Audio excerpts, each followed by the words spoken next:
Welcome to Digital Connections, where we bring in expert advice to connect you with services and resources to build a successful business and ultimately to create the life of your dreams.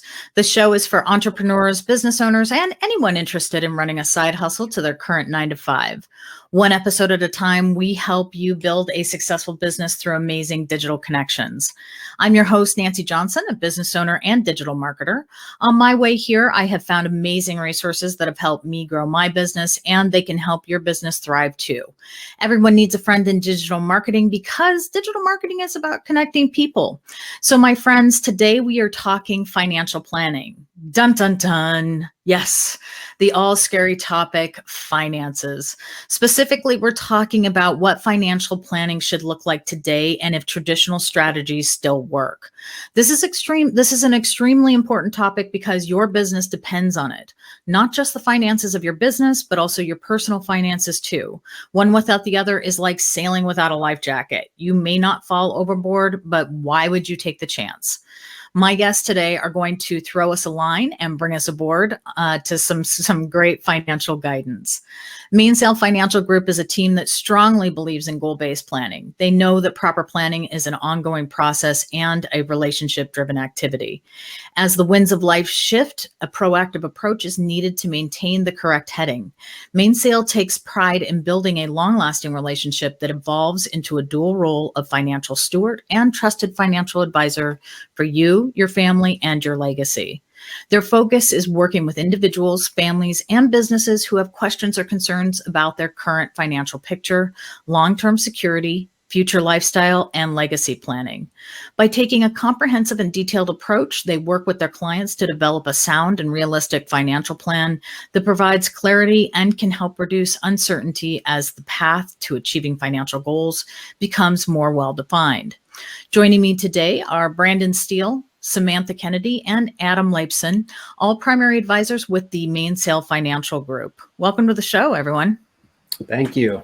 Happy to be here. Thanks, Nancee. Yeah. So I'd like my audience to get to know a little bit about each of you before we jump too far into the hardcore financial advice. So let's start with Adam. So why did you decide to become a financial planner, and what does financial planning mean to you? Sure. Thank you. So that's a really great question, a great place to start. I have been a financial planner for about 19 years now, and this is not the thing that I ever thought I would be doing, to be honest with you. I used to be in the restaurant business. My parents were restaurant people. I thought that was what my fate was going to be. I graduated college with a science degree.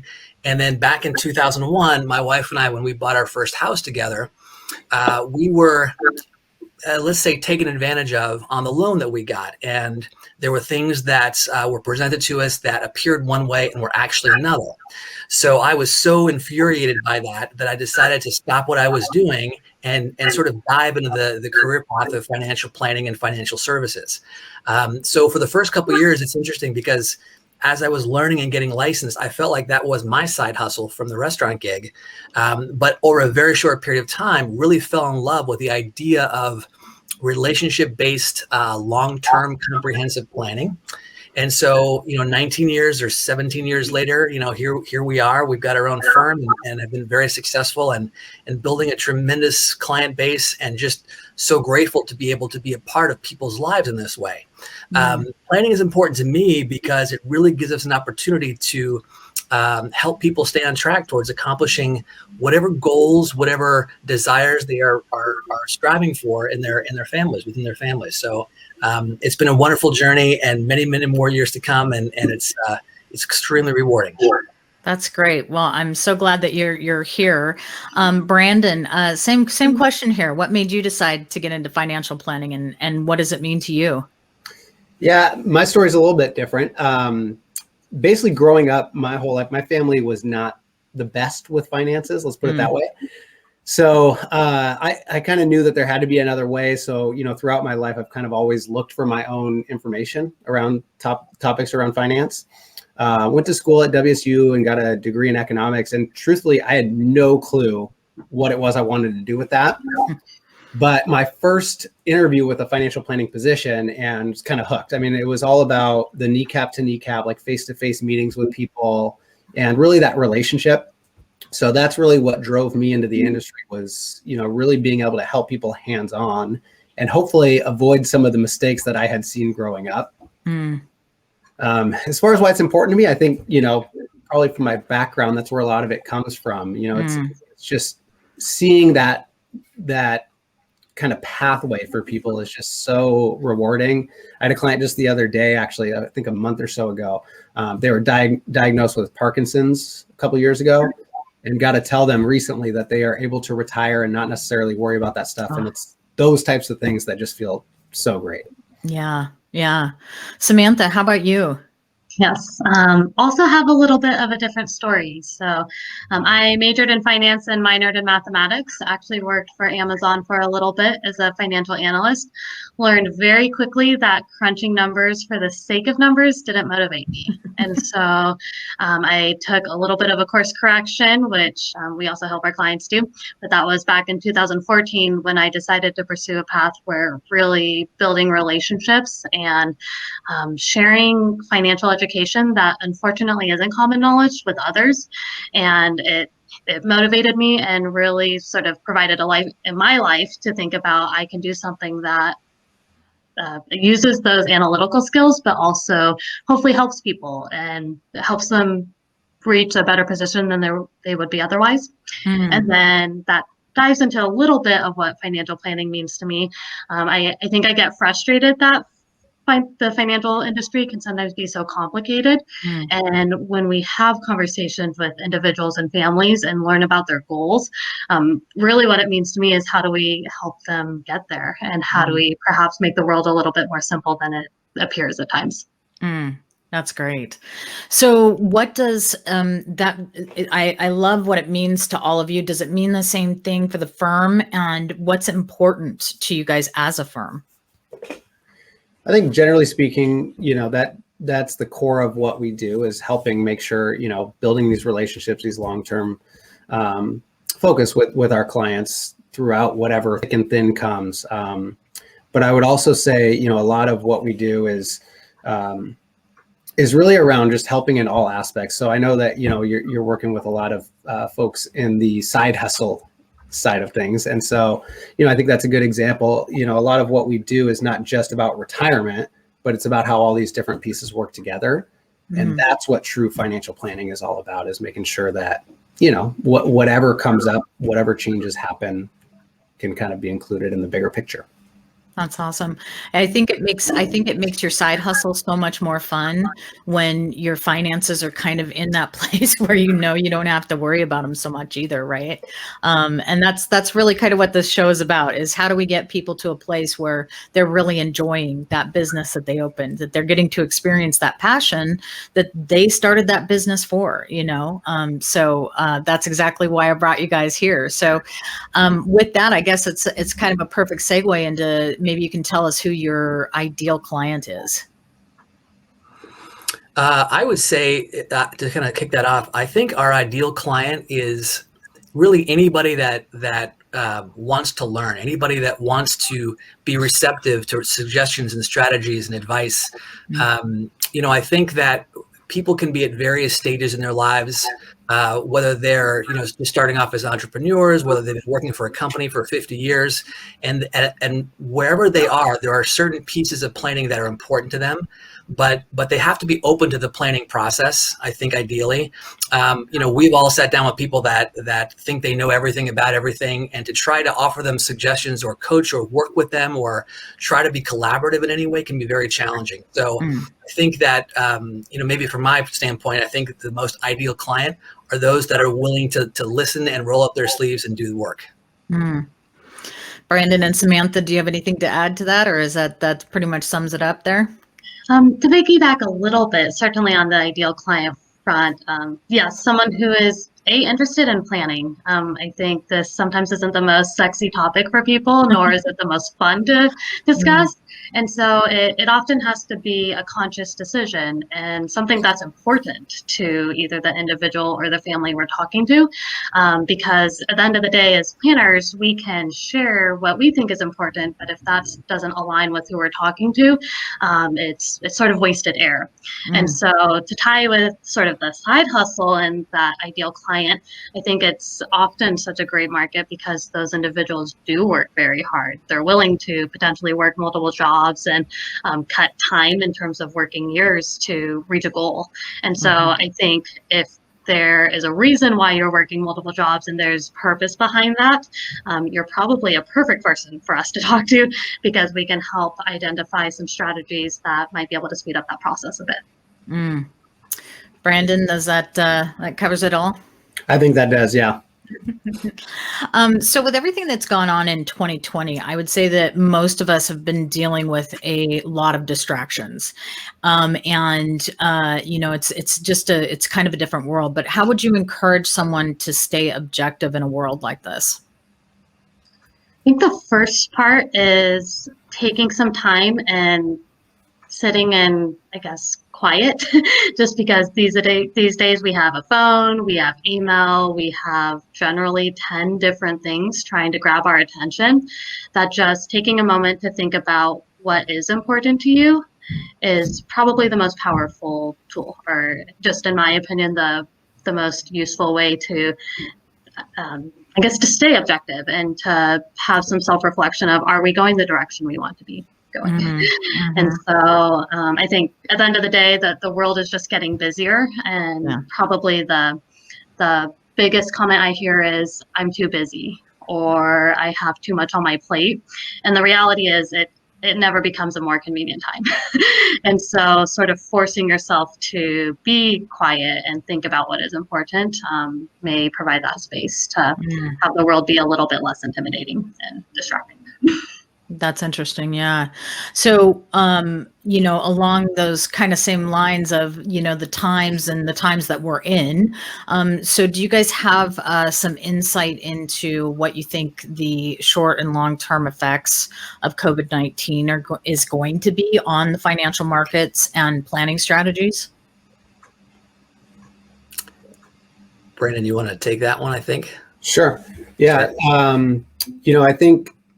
I think this is going to leave a lasting impact for sure. I don't think this is something we soon forget. We've seen just this crazy fluctuation in not only markets, but also taxes and, potential inflation on the horizon now, and just all these things piled on.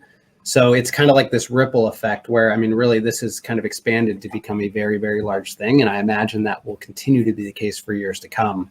As far as how it affects the financial markets in general, or more on the business side of things directly, we've spent, what is it, almost 10 trillion now in this past year. And so, as you might imagine, that certainly is going to have an impact. It's somewhere near a quarter of the US dollars were printed within the last year. Wow. Yes. So, I think inflation is certainly something to watch. I don't know that it's something that's going to get out of hand necessarily, but it's definitely something to keep an eye on. And then long term, it will be really interesting to see how we pay for these, these debts at some point too. And the way that's handled, I think, will really shape up what comes in the years ahead of us. I might add, if I could, real quick, on the more individual and personal side, I think what we've seen is that a lot of people very quickly were forced into changing their habits very, very rapidly. And so in terms of sort of a short-term and a long-term effect, because folks had to make a lot of quick changes and really sort of rebuild their whole structure of habits, in a way create opportunities when it comes to financial planning too, because, everyone's budget changed. People weren't going out as much, weren't spending like they were. They had a little more in savings. And I think that it really opened a lot of folks' eyes into what they can be doing when it comes to creating and setting new financial habits. And so we're already seeing with a lot of our clients some changes, and potentially going forward, once these new habits were built, albeit very quickly, they will continue going forward and create a much more successful financial future, as sort of let's call it an unintended consequence of what we've gone through in the last year. That is very interesting. I like that a lot. I actually, I don't know that we've ever saved as much money as we have this last year. It was kind of nice. Right. So within that, are there like big mistakes that people can make in their financial in their personal finances, like during uncertain times? Are there really big mistakes that we can make as well? I think, unfortunately, absolutely. Anytime you're driven by fear, or anytime you're driven by fear, like pure emotion, I think it's, maybe not the worst decision you could make, but it's often not the best decision you can make. And so it really was, it's crazy to think only a year ago we saw the markets dip fairly significantly. And one of the record-breaking sort of rebounds and getting back to square one, but a lot of people sold during that time, and a lot of people had flashbacks to 2008 and became fearful. And so I think during uncertain times, the best thing you can do is sort of remind yourself of what are my long-term goals, what is something that I can sort of take myself out of today and say, will I be thanking a previous version of myself for this decision in a month or 5 years? And often that just pulls a little bit more weight and hopefully lessens the gut reactions that we often see people make during uncertain times. I love that. That's such a great piece of advice when it comes to habit building in general, right? What will my future self say to myself? I love that. Well, in today's world, what are some of the most overlooked areas of financial planning? I would say, I think tax planning is probably one of the biggest ones. I think especially with what we're seeing with everything going on. There's been change after change after change with all the legislation over the past couple of years. And so a lot of that has added a lot of nuance that, may be very easily overlooked, but may really benefit somebody or may really hurt somebody, to be fair too. So I think that's one of the very, very often overlooked areas is that, we look at managing taxes today, but we don't think about what those impacts might mean 10, 20, 30 years down the road. And really starting to kind of put a focus on that balance, I think, is where a lot of people miss the mark and can really, really make a big difference for a lot of folks. Very good point. Yeah, I might add one more thing to that too, real quickly. Of course, a lot of people's attention is on the markets and investments, and because that's always in the news. But I think that another area that a lot of light has been sort of shined on is really in the estate planning and defensive sort of category of financial planning. Unfortunately, in the last year, a lot of people sort of faced their own mortality, and they knew someone who may have lost their life, or maybe they were threatened by it or came close. And I think that, when we're sort of caught up in our daily lives, we're not really thinking about the long term and what happens after we're no longer here. But I do feel like in the last year, we have seen, I don't want to say a spike necessarily, but let's just say a lot more interest and a lot more thoughtful and really mindful conversations about estate planning, so that people can have the hard conversations early, so that their family is going to be more secure and prepared should something happen, either unexpectedly or even if it's known. So I think that is another area that a lot of folks never really talked about, but certainly has become a lot more, important, I guess, a little more front burner in the last year or so. Yeah, and I think you're right. I think the conversation has opened up a little bit more for some people that it may not have been before, right? I think this morning, actually, I saw a comment on Facebook that said something like, make sure that you're looking at your estate and because probate sucks, basically, right? And I remember when my father passed away, it was so hard having to watch my mom go through that process, and just knowing that you have that financial security afterwards is huge. Right. Agreed.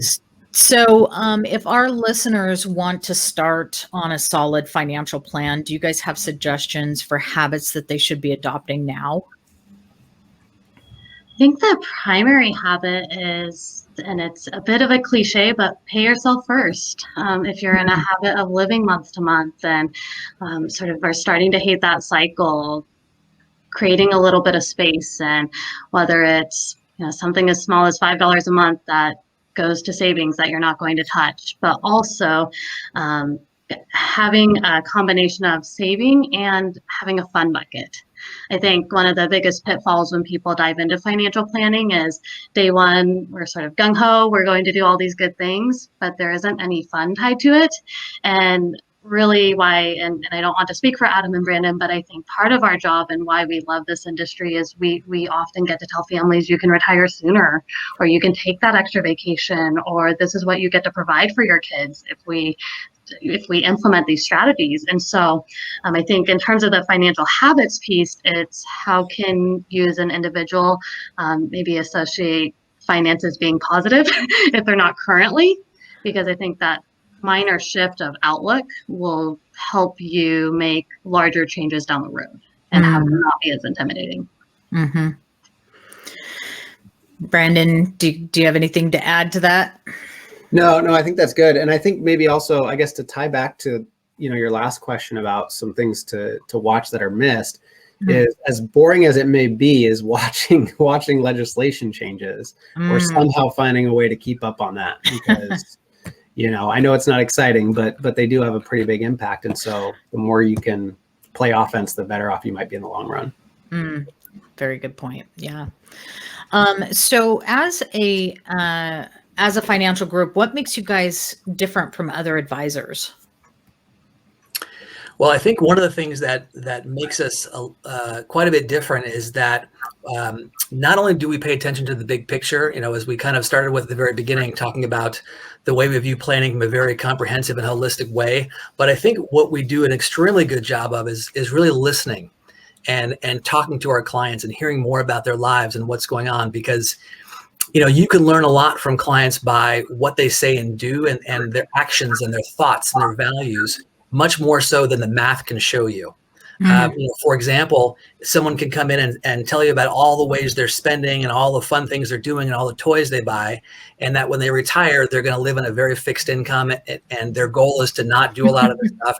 And you just know that even though they haven't deliberately said, we're going to blow our retirement budget away, you can tell by what they do in the conversations that, there's more to the story than just the numbers that we talk about.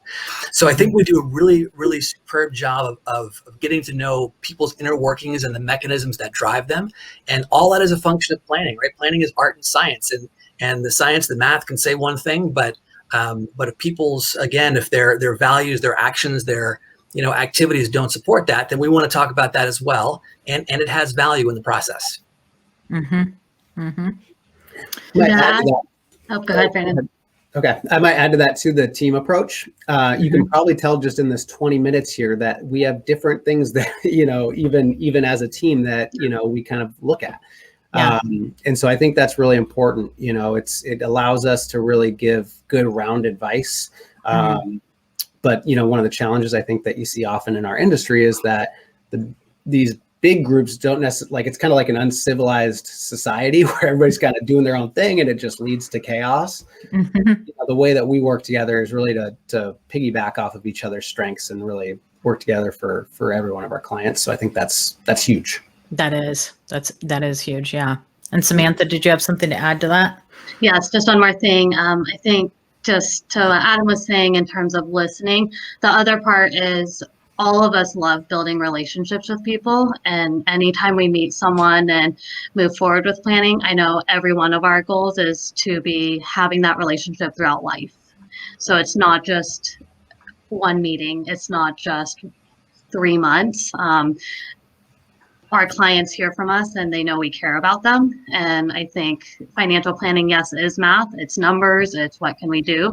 But at the end of the day, all of us want to be truly sort of life partners with our clients in the sense of as they go through hard times, we can be there and help them navigate that. And so I think rather than financial planning being a one-time thing, we view it as a lifelong process.